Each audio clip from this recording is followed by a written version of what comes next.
ਪੰਥ ਦੇ ਨਾਲ ਜੁੜੇ ਆਗੂ ਹੋਣ ਜਾਂ ਸ਼੍ਰੋਮਣੀ ਅਕਾਲੀ ਦਲ ਦੇ ਆਗੂ ਹੋਣ, ਉਹ ਸਾਰੇ ਕੱਲ ਇਸ ਗੱਲ ਤੋਂ ਗੁਰੇਜ਼ ਕਰ ਰਹੇ ਸੀਗੇ, ਇਸ ਨੂੰ ਸਿੱਧੇ ਤੌਰ ਤੇ ਕਹਿਣ ਤੋਂ ਕਿ ਕੱਲ ਅਸੀਂ ਇੰਨਾ ਵੱਡਾ ਫੈਸਲਾ ਲੈਣ ਜਾ ਰਹੇ ਹਾਂ ਜਾਂ ਇਸ ਤਰੀਕੇ ਦਾ ਕੋਈ ਫੈਸਲਾ ਹੋਣ ਜਾ ਰਿਹਾ ਹੈ। ਪਰ ਅੱਜ ਉਹ ਹੋਇਆ ਜਿਸ ਤੇ ਕੱਲ ਨਿਊਜ਼ 18 ਪੰਜਾਬ ਨੇ ਸਭ ਤੋਂ ਪਹਿਲਾਂ ਚਰਚਾ ਸ਼ੁਰੂ ਕੀਤੀ ਸੀ। ਵਿਜੇ ਬਿਲਕੁਲ ਬਿਲकुल ਗਗਨ, ਇਸ ਦੇ ਵਿੱਚ ਕੋਈ ਦੋ ਰਾਏ ਨਹੀਂ ਹੈ। ਬਾਅਦ ਦੇ ਵਿੱਚ ਸ਼ਬਦ ਜਿਹੜੇ ਮਰਜ਼ੀ ਬਦਲ ਦਿੱਤੇ ਜਾਣ ਜਾਂ ਲਾਈਨ ਕੋਈ ਹੋਰ ਲਿਖ ਦਿੱਤੀ ਜਾਵੇ, ਬੰਦਾ ਛੱਡਦਾ, ਕਿਉਂਕਿ ਜਿਹੜਾ ਅਸਤੀਫਾ ਦਿੰਦਾ ਹੈ ਜਾਂ ਆਪਣੀ ਜ਼ੁਬਾਨੀ ਕੋਈ ਕਹਿ ਦਿੰਦਾ ਕਿ ਮੈਂ ਉਹਦਾ ਛੱਡਣਾ ਹੈ, ਤੇ ਉਸ ਨੂੰ ਸਵੈ ਇੱਛਾ ਕਹਿ ਲਓ ਜਾਂ ਉਸ ਨੂੰ ਜਬਰੀ ਰਿਟਾਇਰ ਕਹਿ ਲਓ, ਦੋ ਤਿੰਨ ਸ਼ਬਦ ਹੁੰਦੇ ਆ, ਜਿਹੜਾ ਮਰਜ਼ੀ ਲਗਾ ਲਿਆ ਜਾਵੇ।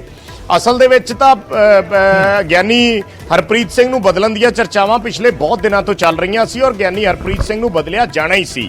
ਐਸਜੀਪੀਸੀ ਪ੍ਰਧਾਨ ਅੱਜ ਜੋ ਮਰਜ਼ੀ ਕਹਿਣ ਪ੍ਰੈਸ ਕਾਨਫਰੰਸ ਦੇ ਵਿੱਚ, ਜਾਂ ਸ਼ਬਦ ਕੋਈ ਜੋ ਮਰਜ਼ੀ ਲਿਖਦੇ ਕਿ ਉਹਨਾਂ ਨੇ ਸਵੈ ਇੱਛਾ ਅਨੁਸਾਰ ਛੱਡਿਆ ਹੈ ਜਾਂ ਸਵੈ ਇੱਛਾ ਅਨੁਸਾਰ ਉਹਨਾਂ ਨੇ ਇਤਿਹਾਸ ਸਿਰਜਤਾ, ਪਰ ਅਸਲ ਦੇ ਵਿੱਚ ਕਿਉਂਕਿ ਇਹ ਕਵਾਇਦ ਜਿਹੜੀ ਹੈ ਇਹ ਪਿਛਲੇ ਦਿਨਾਂ ਦੇ ਵਿੱਚ ਸ਼ੁਰੂ ਹੋ ਗਈ ਸੀ। ਅਕਾਲੀ ਦਲ ਦੇ ਬਹੁਤ ਸਾਰੇ ਸੀਨੀਅਰ ਆਗੂ ਸਿੱਧੇ ਸਵਾਲ ਚੱਕ ਰਹੇ ਸੀ। ਵਿਰਸਾ ਸਿੰਘ ਵਲਟੋਆ ਨੇ ਪੋਸਟਾਂ ਪਾਈਆਂ, ਸਿੱਧਾ ਜਥੇਦਾਰ ਅਕਾਲ ਤਖਤ ਸਾਹਿਬ ਦਾ ਵਿਰੋਧ ਕੀਤਾ ਕਈ ਮੁੱਦਿਆਂ ਨੂੰ ਲੈ ਕੇ। ਸੋ ਐਸੇ ਵਿੱਚ ਇਹ ਕਵਾਇਦ ਜਿਹੜੀ ਹੈ ਇਹ ਬੜੇ ਦਿਨਾਂ ਤੋਂ ਸ਼ੁਰੂ ਹੋ ਚੁੱਕੀ ਸੀ ਔਰ ਅੰਤਰਿੰਗ ਕਮੇਟੀ ਦੀ ਜਿਹੜੀ ਮੀਟਿੰਗ ਬੁਲਾਈ ਗਈ ਹੈ, ਅੰਤਰਿੰਗ ਕਮੇਟੀ ਦੀ ਮੀਟਿੰਗ ਹੀ ਇਸੇ ਲਈ ਬੁਲਾਈ ਗਈ ਸੀ।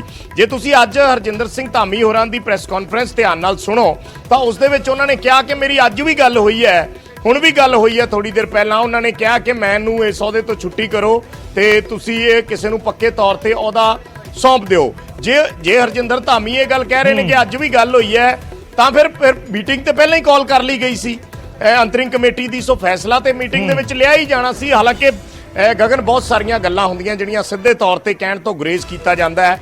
ਵੈਸੇ ਐਸਜੀਪੀਸੀ ਪ੍ਰਧਾਨ ਅੱਧਾ ਪੌਣਾ ਘੰਟਾ ਵੀ ਪ੍ਰੈਸ ਕਾਨਫਰੰਸ ਕਰਦੇ ਨੇ ਜਦੋਂ ਕਦੇ ਐਸਜੀਪੀਸੀ ਦੀਆਂ ਮੀਟਿੰਗਾਂ ਹੁੰਦੀਆਂ ਨੇ, ਪਰ ਅੱਜ ਉਹਨਾਂ ਵੱਲੋਂ 5 ਮਿੰਟ ਦੇ ਵਿੱਚ ਪ੍ਰੈਸ ਕਾਨਫਰੰਸ ਖਤਮ ਕਰ ਦਿੱਤੀ ਗਈ, ਮੁੱਖ ਤੌਰ ਤੇ ਆਪਣੀਆਂ ਗੱਲਾਂ ਕਹਿ ਕੇ। ਉਸ ਤੋਂ ਬਾਅਦ ਉਹਨਾਂ ਨੇ ਸਵਾਲ ਜਵਾਬ ਨਹੀਂ ਲਏ। ਸੋ ਇਹ ਸਾਰੀਆਂ ਚੀਜ਼ਾਂ ਬਤੌਰ ਜਰਨਲਿਸਟ ਆਪਾਂ ਸਮਝਦੇ ਹਾਂ ਕਿ ਜੇ ਗਿਆਨੀ ਹਰਪ੍ਰੀਤ ਸਿੰਘ ਨੇ ਆਪੇ ਕਹਿਤਾ ਕਿ ਮੈਂ ਆਪਦਾ ਉਹਦਾ ਛੱਡਦਾ, ਗਿਆਨੀ ਹਰਪ੍ਰੀਤ ਸਿੰਘ ਤੇ ਵਿਦੇਸ਼ ਗਏ ਹੋਏ ਨੇ, ਅੱਜ ਉਹਨਾਂ ਨੇ ਵਾਪਸ ਆਉਣਾ ਹੈ। ਸੋ ਉਹਨਾਂ ਦੇ ਦਿਮਾਗ 'ਚ ਐਸਾ ਕੀ ਕਿ ਉਹਨਾਂ ਨੇ ਵਿਦੇਸ਼ ਤੋਂ ਹੀ ਕਹਿਤਾ, ਔਰ ਕੀ ਐਸਜੀਪੀਸੀ ਦੀ ਜਿਹੜੀ ਅੰਤਰਿੰਗ ਕਮੇਟੀ ਦੀ ਮੀਟਿੰਗ ਹੈ ਉਹ ਉਹਨਾਂ ਦੇ ਆਉਣ ਤੋਂ ਬਾਅਦ ਨਹੀਂ ਹੋ ਸਕਦੀ ਸੀ ਜਾਂ ਉਹਨਾਂ ਨਾਲ ਸਲਾਹ ਮਸ਼ਵਰੇ ਕਰਕੇ ਨਹੀਂ ਕੀਤੀ ਜਾ ਸਕਦੀ ਸੀ। ਸੋ ਬਹੁਤ ਸਾਰੀਆਂ ਚੀਜ਼ਾਂ ਨੇ, ਪਰ ਹਾਂ ਜਿਹੜਾ ਇੱਕ ਸ਼ਬਦ ਉਹਨਾਂ ਨੇ ਦਿੱਤਾ ਹੈ ਕਿ ਗਿਆਨੀ ਹਰਪ੍ਰੀਤ ਸਿੰਘ ਨੇ ਸਵੈ ਇੱਛਾ ਦੇ ਨਾਲ ਇਹ ਅਹੁਦਾ ਛੱਡਿਆ ਕਿਉਂਕਿ ਉਹਨਾਂ ਦੇ ਕੋਲ ਕਾਰਜਕਾਰੀ ਅਹੁਦਾ ਸੀ, ਔਰ ਉਸ ਤੋਂ ਬਾਅਦ ਗਿਆਨੀ ਰਘਬੀਰ ਸਿੰਘ ਹੋਰਾਂ ਨੂੰ ਜਿਹੜਾ ਹੈ ਉਹ ਪੱਕਾ ਜਥੇਦਾਰ ਅਕਾਲ ਤਖਤ ਸਾਹਿਬ ਦਾ ਥਾਪ ਦਿੱਤਾ ਗਿਆ।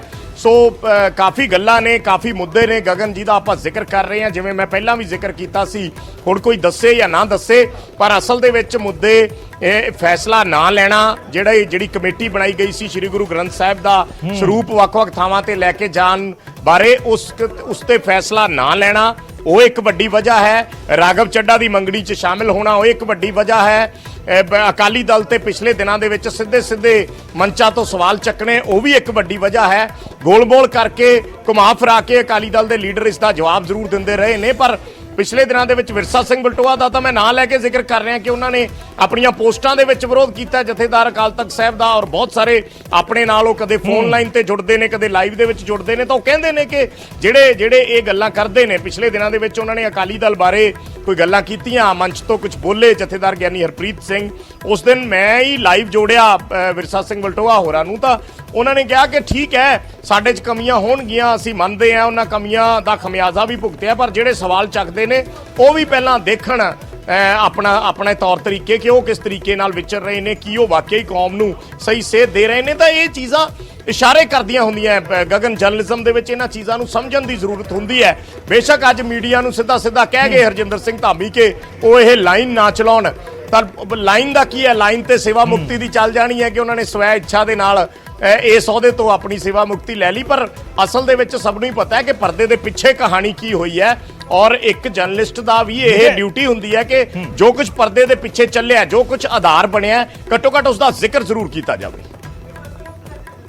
ਵਿਜੇ, ਜਿਹੜੀ ਸਕ੍ਰਿਪਟ ਲਿਖੀ ਜਾ ਰਹੀ ਹੈ ਹੁਣ, ਸਵੈ ਇੱਛਾ ਵਾਲੀ ਸਕ੍ਰਿਪਟ ਕਹਿ ਲਈਏ ਇਸ ਨੂੰ, ਜਾਂ ਛੱਡਿਆ ਜਾਂ ਹਟਾਇਆ, ਕਿ ਕਾਰਪੋਰੇਟ ਕਲਚਰ ਨੂੰ ਅਪਣਾ ਰਹੀ ਹੈ ਸ਼੍ਰੋਮਣੀ ਕਮੇਟੀ ਵੀ। ਕਾਰਪੋਰੇਟ ਦੇ ਵਿੱਚ ਅਕਸਰ ਅਜਿਹਾ ਹੁੰਦਾ ਜਦੋਂ ਕੋਈ ਇਸ ਤਰੀਕੇ ਵੱਡੇ ਅਹੁਦੇ ਤੋਂ ਕਿਸੇ ਨੂੰ ਰੁਖਸਤ ਕੀਤਾ ਜਾਂਦਾ ਤਾਂ ਮੀਟਿੰਗਸ ਦੇ ਵਿੱਚ ਅਕਸਰ ਇਹ ਕਿਹਾ ਜਾਂਦਾ ਹੀ has decided to move on, ਉਹਨਾਂ ਨੇ ਅੱਗੇ ਵਧਣ ਦਾ ਫੈਸਲਾ ਕਰ ਲਿਆ ਹੈ।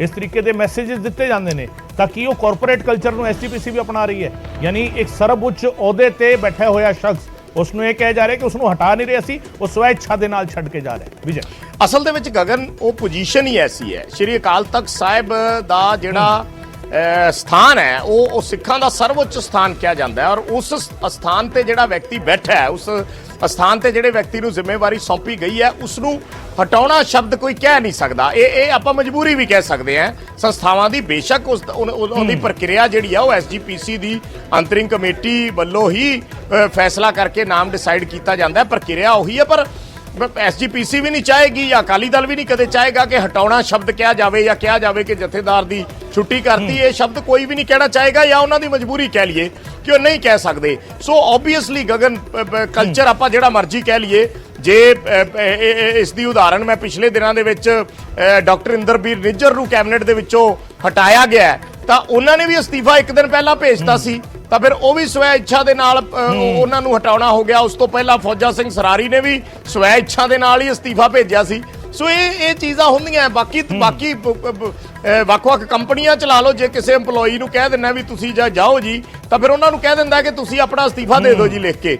ਸੋ ਇਹ ਚੀਜ਼ਾਂ ਹੁੰਦੀਆਂ ਨੇ। ਪਰ ਇਹ ਕਿਉਂਕਿ ਦੇਖੋ ਸਿੱਖਾਂ ਦਾ ਸਰਵਉੱਚ ਸਥਾਨ ਹੈ, ਧਾਰਮਿਕ ਮਹੱਤਤਾ ਜੁੜੀ ਹੋਈ ਹੈ, ਧਾਰਮਿਕ ਭਾਵਨਾਵਾਂ ਜੁੜੀਆਂ ਹੋਈਆਂ ਨੇ, ਤਾਂ ਐਸੇ ਵਿੱਚ ਇਹ ਸ਼ਬਦ ਇਸਤੇਮਾਲ ਕਰਨ ਤੋਂ ਗੁਰੇਜ਼ ਕੀਤਾ ਜਾਂਦਾ ਹੈ ਕਿ ਕਿਸੇ ਨੂੰ ਹਟਾਤਾ ਜਾਂ ਕਿਸੇ ਦੀ ਛੁੱਟੀ ਕਰਤੀ। ਜਾਂ ਇਸ ਕਰਕੇ ਜੇ ਗਿਆਨੀ ਹਰਪ੍ਰੀਤ ਸਿੰਘ ਨੂੰ ਇਸ ਚੀਜ਼ ਦਾ ਖੁਦ ਨੂੰ ਹੀ ਅੰਦੇਸ਼ਾ ਹੋ ਗਿਆ ਸੀ, ਜੇ ਤੁਸੀਂ ਉਹਨਾਂ ਦੀ ਲਾਸਟ ਸਪੀਚ ਸੁਣੋ ਜਿਸ ਦਿਨ ਉਹਨਾਂ ਨੇ ਸੰਬੋਧਨ ਕੀਤਾ, ਤਾਂ ਉਸ ਦੇ ਵਿੱਚ ਉਹਨਾਂ ਨੇ ਕਿਹਾ ਕਿ ਮੈਂ ਅੱਜ ਹਾਂ, ਕੱਲ ਨੂੰ ਨਹੀਂ ਹੋਊਗਾ, ਪਰ ਸਿੱਖ ਕੌਮ ਨੂੰ ਇਕੱਠੇ ਹੋਣ ਦੀ ਲੋੜ ਹੈ, ਇੱਕ ਮੰਚ ਤੇ ਇਕੱਠੇ ਹੋਣ ਦੀ ਲੋੜ ਹੈ। ਤਾਂ ਇਸ਼ਾਰਿਆਂ ਦੇ ਵਿੱਚ ਗਿਆਨੀ ਹਰਪ੍ਰੀਤ ਸਿੰਘ ਵੀ ਇਹ ਗੱਲ ਦੱਸ ਗਏ ਸੀ ਕਿ ਅਗਲੇ ਦਿਨਾਂ ਦੇ ਵਿੱਚ ਉਹ ਇਸ ਅਹੁਦੇ ਤੇ ਜ਼ਿਆਦਾ ਦਿਨ ਤੱਕ ਨਹੀਂ ਰਹਿਣਗੇ, ਇਹ ਅਹੁਦਾ ਉਹਨਾਂ ਦੇ ਕੋਲੋਂ ਜਾਣਾ ਹੀ ਹੈ। ਔਰ ਇਹੀ ਚਰਚਾਵਾਂ ਜੇ ਤੁਸੀਂ ਇੱਕ ਜਰਨਲਿਸਟ ਹੋ ਔਰ ਜੇ ਤੁਸੀਂ ਆਪਣੇ ਸੋਰਸਿਸ ਦੇ ਨਾਲ ਗੱਲ ਕਰਦੇ ਹੋ, ਵੱਖ-ਵੱਖ ਆਫ ਦਾ ਕੈਮਰਾ ਗੱਲ ਹੁੰਦੀ ਹੈ, ਹਰ ਕੋਈ ਵਿਅਕਤੀ ਗਗਨ ਸਾਹਮਣੇ ਆ ਕੇ ਨਹੀਂ ਦੱਸਦਾ ਕਿ ਪਰਦੇ ਦੇ ਪਿੱਛੇ ਕੀ ਚੱਲ ਰਿਹਾ ਹੈ। ਪਰ ਸਾਡੇ ਸੋਰਸਿਸ ਨੇ ਤੇ ਸਾਨੂੰ 2 ਦਿਨ ਪਹਿਲਾਂ 3 ਦਿਨ ਪਹਿਲਾਂ ਦੱਸਤਾ ਸੀ ਕਿ ਜਥੇਦਾਰ ਜੀ ਗਿਆਨੀ ਹਰਪ੍ਰੀਤ ਸਿੰਘ ਜੀ ਉਹਦੇ ਤੋਂ ਉਹ ਪਾਸੇ ਹੋਣ ਵਾਲੇ ਆ ਔਰ ਉਹਨਾਂ ਦੀ ਥਾਂ ਤੇ ਨਵੇਂ ਜਥੇਦਾਰ ਨੂੰ ਥਾਪਿਆ ਜਾਣਾ। ਇਸੇ ਕਰਕੇ ਕੱਲ ਅਸੀਂ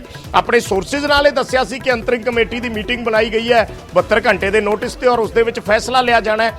ਸੋ ਬਹੁਤ ਸਾਰੀਆਂ ਗੱਲਾਂ ਪਰਦੇ ਦੇ ਪਿੱਛੇ ਹੁੰਦੀਆਂ, ਪਰ ਜੇ ਹਰਜਿੰਦਰ ਸਿੰਘ ਧਾਮੀ ਉਹਨਾਂ ਕਾਰਨਾਂ ਦਾ ਜ਼ਿਕਰ ਨਹੀਂ ਕਰਨਾ ਚਾਹੁੰਦੇ ਸੀ, ਇਸ ਕਰਕੇ ਉਹ ਜਲਦਬਾਜ਼ੀ ਦੇ ਵਿੱਚ ਫਟਾਫਟ 5 ਮਿੰਟਾਂ ਦੇ ਵਿੱਚ ਇਹ ਗੱਲਾਂ ਕਹਿ ਗਏ ਕਿ ਉਹਨਾਂ ਨੇ ਸਵੈ ਇੱਛਾ ਜਤਾਈ ਹੈ, ਉਹਨਾਂ ਨੂੰ ਉਹਦੇ ਤੋਂ ਉਹਨਾਂ ਨੇ ਉਹਦਾ ਛੱਡਤਾ, ਤਾਂ ਗਿਆਨੀ ਰਘਬੀਰ ਸਿੰਘ ਨੂੰ ਦੇਤਾ, ਇੱਕ ਹੈੱਡ ਗ੍ਰੰਥੀ ਦਾ ਐਡੀਸ਼ਨਲ ਚਾਰਜ ਦੇਤਾ, ਇੱਕ ਗ੍ਰੰਥੀ ਦਾ ਐਡੀਸ਼ਨਲ ਚਾਰਜ ਦੇਤਾ। ਇਹ ਗੱਲਾਂ ਕਹਿ ਕੇ ਉਹਨਾਂ ਨੇ ਜ਼ਿਆਦਾ ਸਵਾਲ ਜਵਾਬ ਨਹੀਂ ਲਏ। ਜੇ ਤੁਸੀਂ ਪੂਰੀ ਪ੍ਰੈਸ ਕਾਨਫਰੰਸ ਦੁਬਾਰੇ ਵੀ ਸੁਣੋਗੇ ਜਾਂ ਉਸ ਨੂੰ ਬਰੀਕੀ ਦੇ ਨਾਲ ਵਾਚਣ ਦੀ ਕੋਸ਼ਿਸ਼ ਕਰੋਗੇ, ਤਾਂ ਇਹ ਇੱਕ ਸਰਕਮਸਟੈਂਸਿਸ ਹੁੰਦੇ ਆ। ਸੋ ਉਸੇ ਤਰੀਕੇ ਨਾਲ ਸਥਿਤੀਆਂ ਨੂੰ ਵਾਚਿਆ ਜਾਂਦਾ ਹੈ ਜਾਂ ਸਥਿਤੀਆਂ ਨੂੰ ਪੇਸ਼ ਕੀਤਾ ਜਾਂਦਾ ਹੈ ਜਿਸ ਤਰੀਕੇ ਦਾ ਮਾਹੌਲ ਹੋਵੇ, ਕਿਉਂਕਿ ਭਾਵਨਾਵਾਂ ਜੁੜੀਆਂ ਨੇ। ਔਰ ਐਸੇ ਵਿੱਚ ਕਈ ਵਾਰੀ ਉਸਦਾ ਗਲਤ ਸੰਦੇਸ਼ ਜਾਂਦਾ ਹੈ ਕਿ ਜੇ ਇਸ ਤਰੀਕੇ ਦੇ ਸ਼ਬਦ ਵਰਤੇ ਜਾਣਗੇ, ਇਸ ਕਰਕੇ ਉਹਨਾਂ ਨੇ ਮੀਡੀਆ ਨੂੰ ਵੀ ਇਹ ਗੱਲ ਕਹੀ ਹੈ।